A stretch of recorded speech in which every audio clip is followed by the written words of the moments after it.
Okay, we can cut that. We're going to see today. I just want to give us 4 points which are going to kind of provoke some discussion. There'll be a chance for some follow-up. We can cut Russell Brand finally.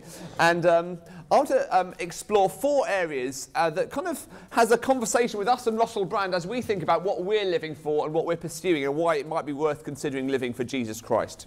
Here's my first question. He's our conversation partner with Russell. The first point is everyone runs after something. That's my first point. Everyone runs after something.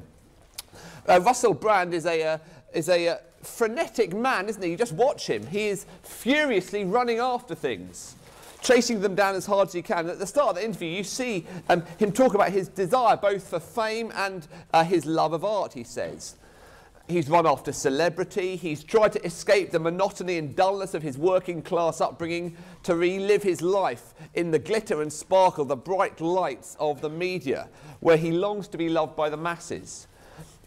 Even in his early years, he was expelled from drama school. Apparently, he smashed a glass on the floor and stabbed someone through the chest with it because of the poor reactions to his acting by his critics. He longs and longs for people's approval.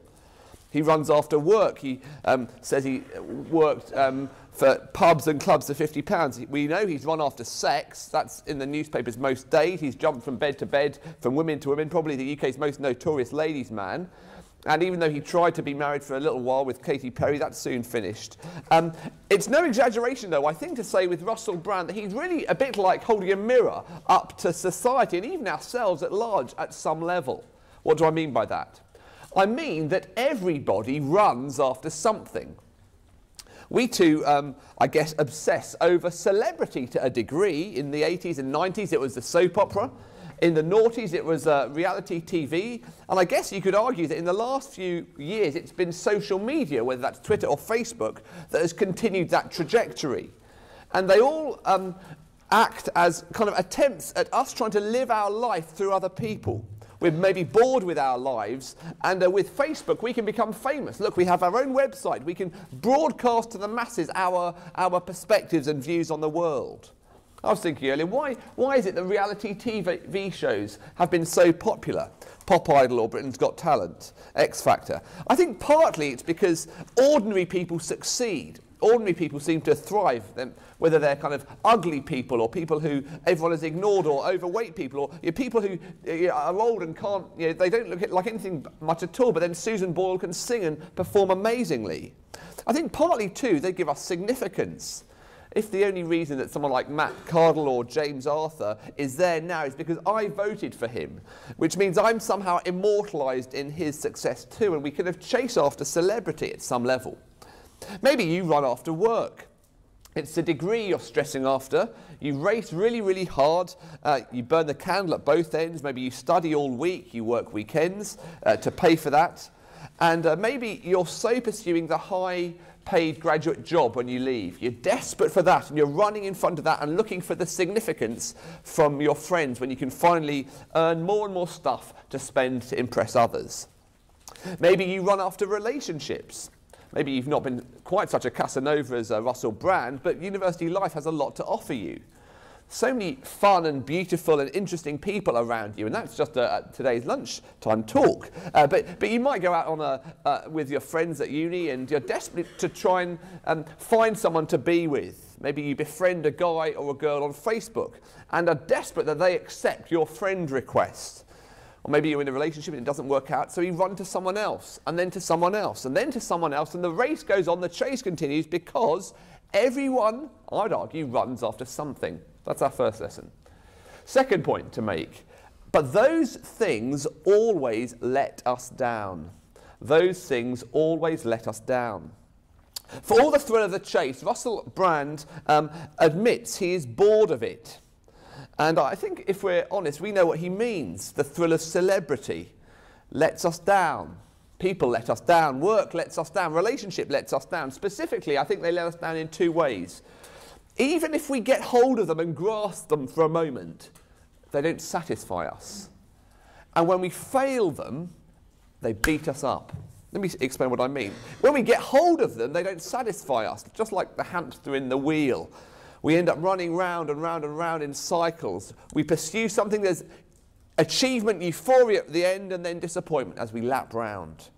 Well, so too, we throw our energy into something, and whether that's into sex or money or power or success, they don't satisfy us. Like that pair of shoes that Russell Brand was talking about. They look great from the shop window, but you buy them, you put them on, you walk around, they're never as good in reality. Isn't that our experience of life? Something we set our heart for. We think, that's going to make me, complete me. They won't complete me. The sugar rush we get from the latest fix on a purchase or a pull or a movie or a gig or whatever it is, it's incredibly addictive, but it's all ashes in our mouth, as Russell Brand says. So, for example, in celebrity, you may be into your kind of gossip columns and your magazines, but the next day it comes and the old one is out of date. One Strictly Come Dancing show is over and our life regains some normality for a little while before the next one arrives and we fall in love with that. Maybe in work, we nail a deadline for a piece of work, but still the next one is coming around the corner. We may graduate with a set of exams, and we've been desperately trying to succeed in those, and we get some professional exams maybe, and all the euphoria is there, we pass, and then the next day it's all gone. The day after finals, the biggest feeling of emptiness you'll ever experience. What was the point?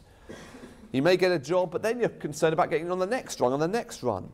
Or you may find a relationship, you may find someone who wants to be with you, but then someone else who's a bit more funny or a bit more fit comes along. Maybe you get the attention of all the girls because of your charm on the night out, or the guys because of the way we're dressing, but that simply fuels our desire for more attention, more desire, and so forth. All these things, even if you get hold of them for a while, doesn't satisfy you. And if you fail them, they beat you up. These things that we run after in our lives can be very, very fickle as us. One minute we're in love with them, the next minute, if we fail them, they kick us out. The media has a bit of a love-hate relationship with Russell Brand, doesn't it? He's their darling when he steps in line, but when he steps over the line, he's fired, like that issue with Jonathan Ross and his suspension from the BBC in 2008. But elsewhere in celebrity, you might think, if you do your best, you get on the front page of Heat magazine and you've achieved, hooray. But just one moment, one faux pas like Jade Goody did in her racial faux pas a few years ago, and you become public enemy number one. Or maybe in your work, you might think, if you fail in your work, you'll be fired.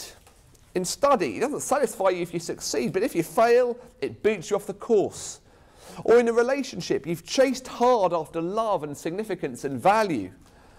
Friendships, sex, nights out, it didn't satisfy, but even if you fail in it, you get dumped, you get unfriended. Someone posts an embarrassing photo of you on Facebook, and everyone runs after something, but those things always let us down. If you get hold of them, they don't satisfy you. If you fail them, they kick you off. It applied to Russell Brand. I think it applies to us too. But why is it that we incessantly run? Why can't we stop running? I think Russell Brand gets close to the answer in that little video we saw when he says, all desire, all running if you like, is the desire to be at one with God in substitute form.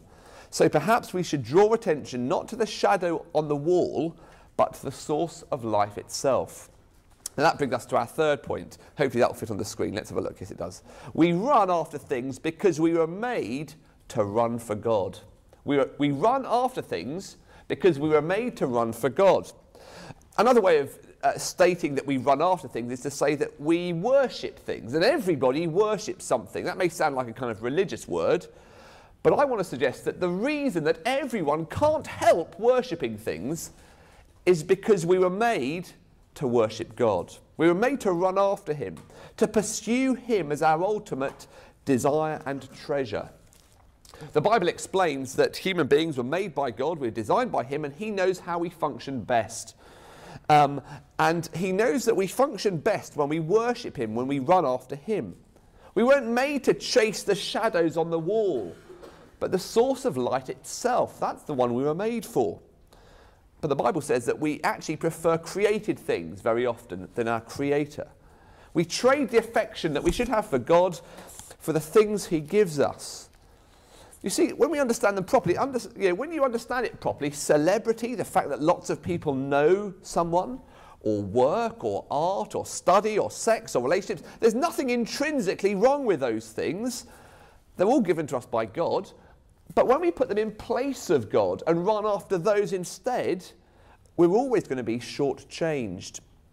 C.S. Lewis put it this way: trading the joy of knowing the Creator for created things is like children playing with mud pies when they could be enjoying a holiday by the seaside. We're far too easily pleased. And the reason God gives us these gifts of friendship and work and art and sex and study is to alert us to Him as our giver. So, for example, if I was to give a gift to my little girl, Ella Beth, I don't want her ultimately to obsess over the gift, whether it's a storybook or a doctor's kit or a train set, but it's for her to awaken love for me. We run after things because we were made to run after God, to run to Him. And here's our fourth point: and God never lets us down. That's our last point we're going to think about now. God never lets us down. Our title today is knowing the real Jesus worth it? And I want to show you that yes, it really, really is worth it. This actually is the best part of our talk. Different from running after other things, the created things, the things that we want to have but never satisfy us. If we get hold of them, if we fail them, they beat us up. God, my friends, will never let us down. If you get hold of Him, you have a relationship with Jesus, He'll satisfy you deep within. But if you fail Him, if you let Him down, as you will do, He won't beat up on you, He won't kick you out. He'll forgive you and love you and be with you. Let me explain what I mean. If you get hold of God, if you get a relationship with Jesus, He'll satisfy you. God is the ultimate being that Russell Brand, I think, is ultimately craving for, and all people like Russell Brand are craving for. Ultimate significance, purpose, affirmation, love, satisfaction. We have those desires because God, is there and wants us to find that in Him. Once upon a time, there was a woman that Jesus Christ met when He was on earth, and this woman had been running hard after satisfaction, and she'd been pursuing a whole load of relationships. I can't say she was the Russell Brand of her day, but by the time she met Jesus, she'd been through 5 different men, and she's now living with someone else. She was no celebrity. In fact, in the first century, people would have kind of run away from her and hidden from her. And she's been running hard, in her case, after men, hoping that they would quench her thirst for meaning and for love and fulfillment. And there's a Bible passage which I'm going to put up a little quote up on the screen. Here's what Jesus said to her in John chapter 4. Everyone who drinks this water, he's talking about some physical water, but then he says something more. Everyone who drinks this water will be thirsty again. But whoever drinks the water I give them will never thirst. Indeed, the water I give them will become in them a spring of water welling up to eternal life. What's Jesus saying? He's saying that He has living water. Knowing Jesus is like drinking a living water that forever quenches us. And once you've tasted of that, you'll never look anywhere else. Now, I know that some people make out that knowing Jesus is a bit like going to McDonald's and having to have a McSalad, and He just wants to take your life out from you and wants to ruin you. That's not the case at all. Elsewhere in John's Gospel, in John chapter 10, verse 10, He says, I have come that people may have life and have it to the full. That's the first great thing we know about knowing Jesus, is that when we get Him, He satisfies us. When you get Him, He satisfies you. But secondly, and very briefly, when you fail Him, and you will, He'll forgive you. He'll forgive you. Unlike when we run after other things in this life, you've got to keep on running, haven't you, when you run after other things? And if you slip up just a little, you'll be beaten up, you'll be kicked out of the house, you'll be dumped from the football team or whatever it is. If you fail God, you fail Him, and we regularly do, He'll forgive you. It is absolutely worthwhile knowing Jesus. Because the reason God can forgive us and continue to forgive us in Jesus is that Jesus, the one who was the most fulfilled, the first century celebrity, if you like, of His day, the most loved person, loved by God His Father from all eternity, the one who provides us with living water, as He said to that woman, to quench our thirst such that we would never ever want to go anywhere else. This Jesus ultimately died on a cross. And as He hangs there on the cross, He said out loud, I'm thirsty. I'm thirsty. which may be just because he was thirsty, but I think there was a deeper sense as he hung there on the cross saying, I'm thirsty. He says, look, I'm going to take away from you all of your thirst, and I'm going to be thirsty instead of you. I'll be hung up to dry so that I can give you my life, so that I can give you the satisfaction that you long for all your days. And so now I can always forgive you. Because he's hung on that cross and died in our place, God knew everything that we're ever going to do. If we know Jesus, he says, look, I'll forgive you for everything you've ever done in the past, forevermore in the future. And that's all, that whole envelope of your life and all the wrongs you've ever done, that's all been wiped away. It's all been satisfied by Jesus' death on the cross. Which means he'll never ever leave us now. It was so sad to hear Russell Brand towards the end saying that he kind of believes in God and he kind of prays and he meditates, but he's just trying to be a better person. Friends, I hope you know that relationship with God is not found through anything that we do. We can't ever climb a ladder up to God. He's so much higher than us. The way we have a relationship with God is because God came down in Jesus. And he wants to find us. He wants to initiate us. He wants to give us this living water. And the offer is there for us to do just that. Is knowing the real Jesus worth it? Russell Brand thinks he's living the dream. But what is he really, really living for? What are you living for, friends, today? Because the fact is, I would argue that every one of us runs after something. But those things always let us down. And the reason that we run is because we are made to run after God and to know him. And you know what? Knowing God, he'll never let you down. So I can commend you to think more about him. Now, that's our time done. We've got a bit more time today. Let me grab a few things to flag up for you. Let me have a look here. Here we go. On your seats, why don't you have a look either on your seat. Two things to draw to your attention. Firstly, do you want to find these little brown books? Lots of you will have seen these before. You may be here for the first time. If you are, grab one of these books. These are eyewitness accounts of Jesus Christ.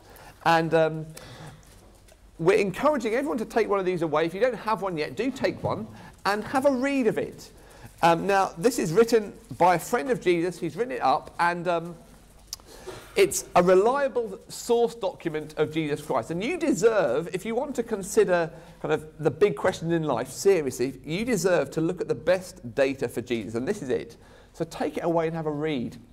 Now, I think it's probably easier to read it with someone else. And if you'd like to do that, we've got a way whereby we can link you up with someone else from the Christian Union, another student here in Newcastle.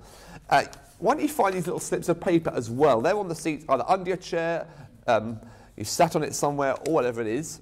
And if you see towards the bottom of the little sheets of paper, it says, I'd like to do the Uncover course. That's simply a means whereby we'll link you up with someone else, another student, and you can walk through the story of Jesus together with someone. And I've done this before on a few occasions. It's absolutely brilliant. You find Jesus saying some really surprising things. And I really encourage you to tick that box and find out more about Jesus Christ. And I'm going to give you about a couple of minutes now to fill in these forms.